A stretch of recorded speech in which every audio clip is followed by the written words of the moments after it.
अस्सलाम वालेकुम girls. I hope आप सब ठीक होगे और आप सबकी ईद बहुत अच्छी गुजरी होगी। अच्छा, ईद से पहले हम लोगों ने अकाउंटिंग का जो लास्ट लेक्चर अटेंड किया था उसमें हम लोगों ने काइंड्स पढ़ी थी कैपिटल की, कि कैपिटल की कौन कौन सी टाइप्स होती हैं। ठीक है, उसके बाद आज हम जो पढ़ेंगे वो टॉपिक है issuance of shares.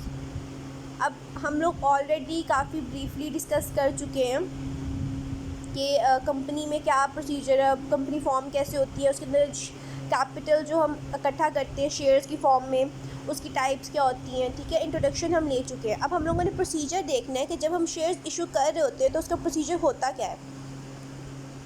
General procedure, after completing the legal formalities described earlier, वो सारी फॉर्मेलिटीज़ जो पहले डिस्कस की गई थी उनको पूरा करने के बाद the company offer share to the general public.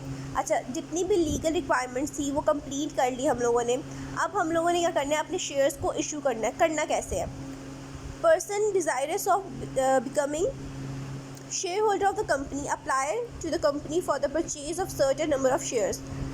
वो बंदा जिसकी ख्वाहिश है कि वो कंपनी के शेयर परचेज़ करे, उसको एक कंपनी की तरफ से एप्लीकेशन फॉर्म मिलता है। ठीक है, और वो उसको फिल करके उसके साथ पैसे जमा करवाता है। ठीक है, और फिर शेयर्स उसको मिलते हैं। ठीक है, अब उसका प्रोसीजर यहाँ पे उन्होंने सारा बताया हुआ है।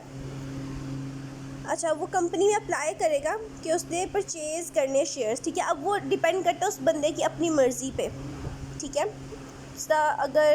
अगर एक शेयर 1000 रुपीज़ का है तो ज़रूरी तो नहीं कि वो एक शेयर ही परचेज़ करे। वो 10 परचेज़ कर सकता है, वो 20 ले सकता है, वो 50 ले सकता है, 100 ले सकता है।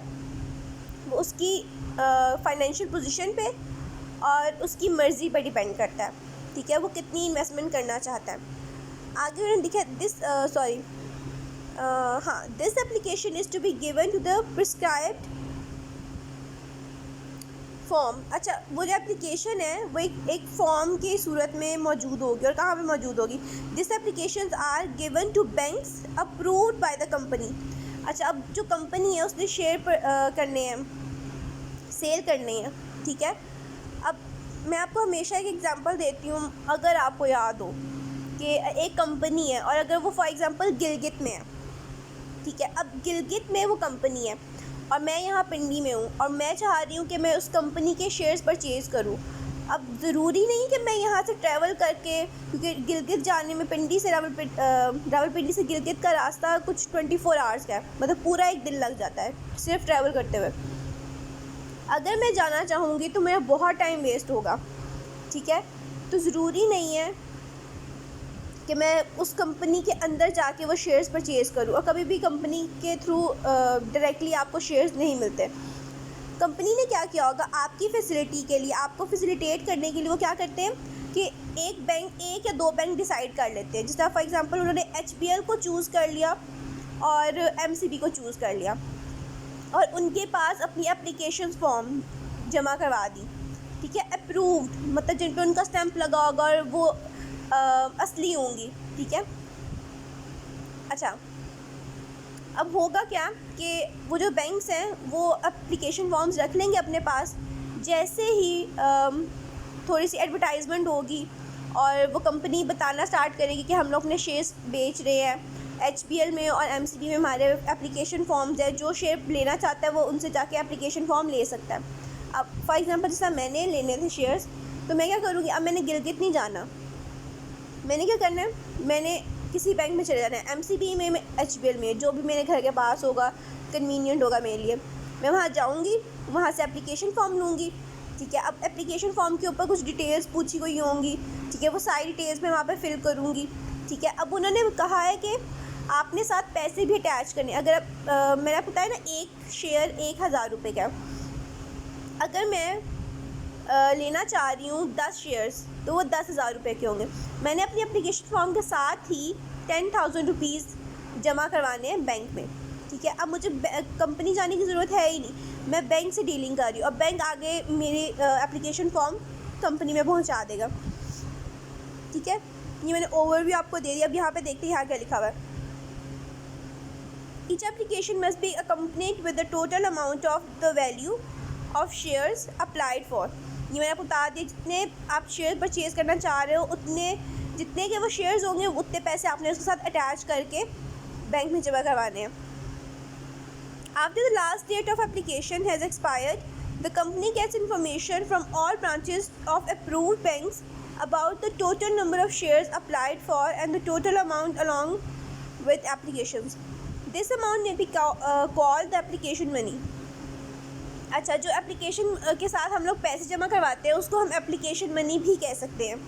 अच्छा, अब यहाँ पर उन्होंने ये बात बताई है कि जब क्योंकि मैंने आपको बताया ना, एक या दो बैंक उन्होंने डिसाइड किए होंगे. अब वो सिर्फ ये नहीं कि पिंडी के बैंक्स होंगे, HBL पूरे पाकिस्तान में जहाँ जहाँ पे HBL है वहाँ पे एप्लीकेशन फॉर्म्स मौजूद होंगे. हम किसी भी, अगर मैं मुल्तान में रहती हूँ मैं मुल्तान के बैंक से जाके ले सकती हूँ, अगर मैं कराची रहती हूँ कराची के बैंक से ले सकती हूँ.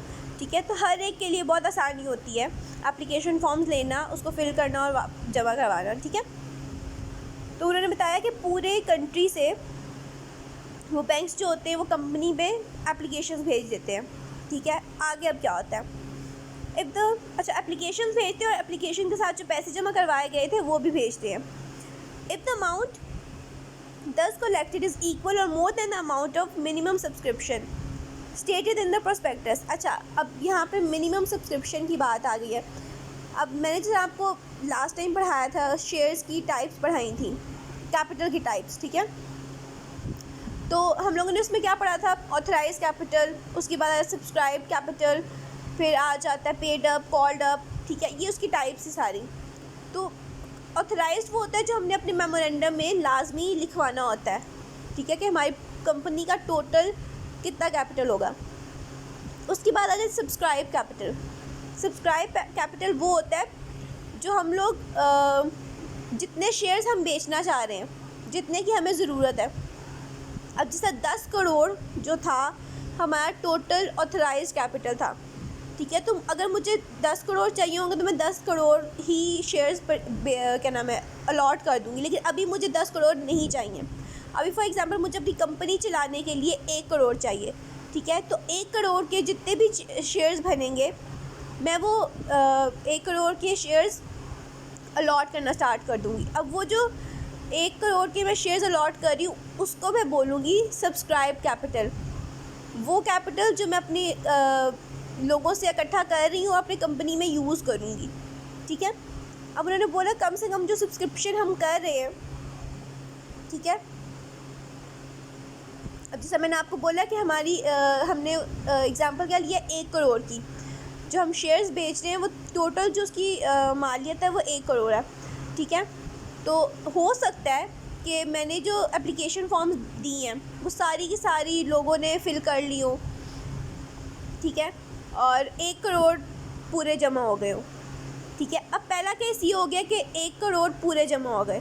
ठीक है, जो हमें चाहिए थे, और उसके बदले हम शेयर्स इशू कर देंगे. ऐसा भी हो सकता है कि 1 करोड़ से ज़्यादा पैसे जमा हो गए हो, मतलब ज़्यादा लोगों ने एप्लीकेशन फॉर्म्स फिल करके भेज दिए हो. ठीक है, ये दूसरा केस हो गया. अच्छा, जब ज़्यादा एप्लीकेशन फॉर्म्स आ जाती हैं तो हम उसको बोलते हैं ओवर सब्सक्रिप्शन, कि ज़्यादा सब्सक्रिप्शन हो गया, लोगों ने ज़्यादा रिस्पांस दिया है. ठीक है, इतने हमारे पास शेयर्स नहीं थे लेकिन लोगों ने ज़्यादा एप्लीकेशन फॉर्म्स फिल करके दे दिए. इस केस में ये होता है कि जो पहले, अब यहाँ पे वो रूल होता है पहले आओ पहले पाओ वाला. ठीक है, जो पहले आके एप्लीकेशन फॉर्म जमा करवाएगा उसको शेयर मिलेगा, क्योंकि हम लोग हमारी क्या लिमिट है 1 करोड़. ठीक है, हमने वो पूरा करना है. जैसे ही 1 करोड़ पूरा हो जाएगा हम उसके बाद एप्लीकेशन फॉर्म्स को एक्सेप्ट नहीं करेंगे. ठीक है, अगर ज़्यादा एप्लीकेशन फॉर्म्स आ गई हैं तो हम क्या करेंगे, उन एप्लीकेशन फॉर्म को जो जिस बंदे ने एप्लीकेशन फॉर्म जमा करवाया था उसको वापस कर देंगे, साथ ही उसके पैसे भी उसको वापस कर देंगे, क्योंकि जाहिर सी बात है क्योंकि हम उन्हें शेयर्स तो दे नहीं रहे. ठीक है, इस केस को हम बोलते हैं ओवर सब्सक्रिप्शन, जब ज़्यादा एप्लीकेशन आ जाएँ. ठीक है, दूसरा केस ये हो गया. अब तीसरा केस ये होता है कि मुझे कितने के शेयर्स बेचने थे 1 करोड़ के. ठीक है, लेकिन मेरे पास सिर्फ आई थिंक 60 लाख रुपीज़ के शेयर्स की एप्लीकेशन फॉर्म्स आए हैं. ठीक है, अब इस केस में क्या हुआ है कि मुझे 1 करोड़ जमा करने थे लेकिन मेरे पास कितने एप्लीकेशन फॉर्म्स आए हैं, सिर्फ 60 लाख रुपए के. तो इसका मतलब ये है कि कम एप्लीकेशन फॉर्म्स आई हैं, इसको हम बोलते हैं अंडर सब्सक्रिप्शन। अंडर सब्सक्रिप्शन मतलब कम एप्लीकेशन फॉर्म आना, ठीक है। ये 2-3 टर्म्स हैं। अच्छा, ये मोस्टली आपके क्वेश्चंस में यूज़ होंगी, तो इसको बहुत ध्यान से सुनिएगा और समझिएगा। अच्छा, if share application have been received in excess of the number of shares offered by the company, the issue is said to be oversubscribed and the oversubscribed amount is returned to the applicants। ये मैं already आपको बता चुकी हूँ कि जब हमारे पास ज़्यादा एप्लीकेशन फॉर्म्स आ जाएंगी तो उसको हम बोलेंगे ओवर सब्सक्रिप्शन, ठीक है। हम लोग क्या करते हैं, जब हमारी लिमिट पूरी हो जाती है तो उसके बाद जितनी भी एप्लीकेशन फॉर्म्स होती हैं हम उनको रिटर्न कर देते हैं। और यहाँ पर उन्होंने बताया कि over subscribed amount is return to the applicants, ठीक है। Next is the decision to allot share is communicated to applicants by the letter known as a letter of allotment। अच्छा, अब हम लोगों ने पैसे तो ले लिए लोगों के, लेकिन अभी तक हमने उनको शेयर्स नहीं दिए, ठीक है। अब शेयर्स देने के लिए हम लोगों ने क्या करना होता है, उनको जो एप्लीकेंट्स हैं जिन्होंने एप्लीकेशन फॉर्म फिल करके दिया है उनको हम एक लेटर ऑफ अलॉटमेंट सेंड करते हैं।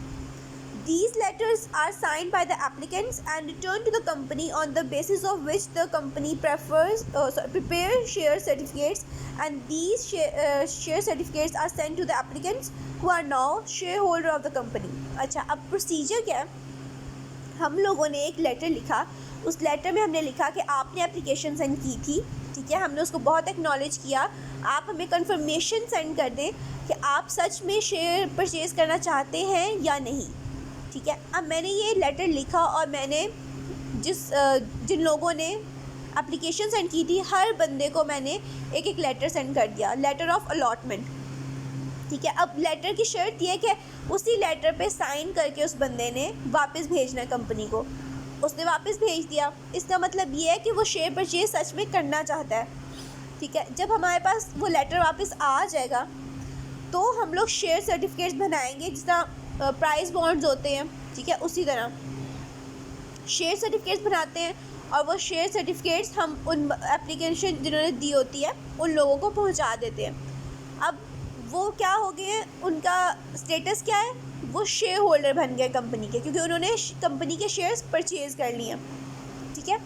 ये होता है प्रॉपर प्रोसीजर इसका।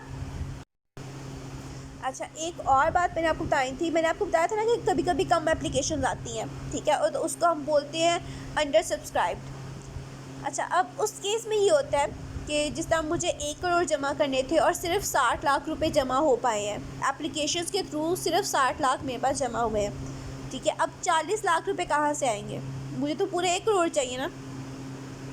तो हम लोग क्या करते हैं, हम लोगों ने कुछ बैंक से डीलिंग की होती है, ठीक है। उस बैंक ने हमें कहा होता है कि आप शेयर्स बेचना स्टार्ट करो। अगर आपके शेयर्स नहीं बिकेंगे, ठीक है, अगर किसी भी सूरत में आपके शेयर्स नहीं बिकेंगे तो हम आपके शेयर्स परचेज़ कर लेंगे, ठीक है।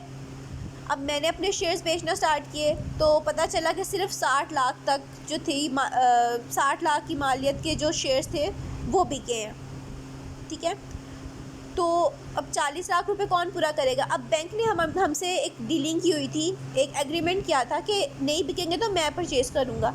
हम एज अ कंपनी हम लोग बैंक से रब्ता करते हैं, उनको बताते हैं कि हमारे 60 लाख रुपीज़ जो शेयर्स हैं वो बिक गए हैं और 40 लाख जो है हमें अभी भी पैसे चाहिए।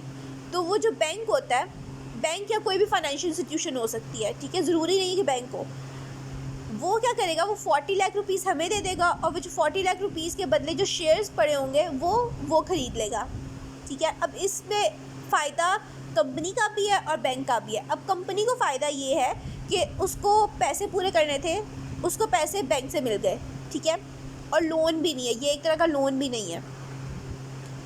बैंक को फ़ायदा ये है कि बैंक ने इन्वेस्टमेंट कर लिया, ठीक है। बैंक ने क्या किया कि कंपनी से शेयर्स परचेज़ कर लिए।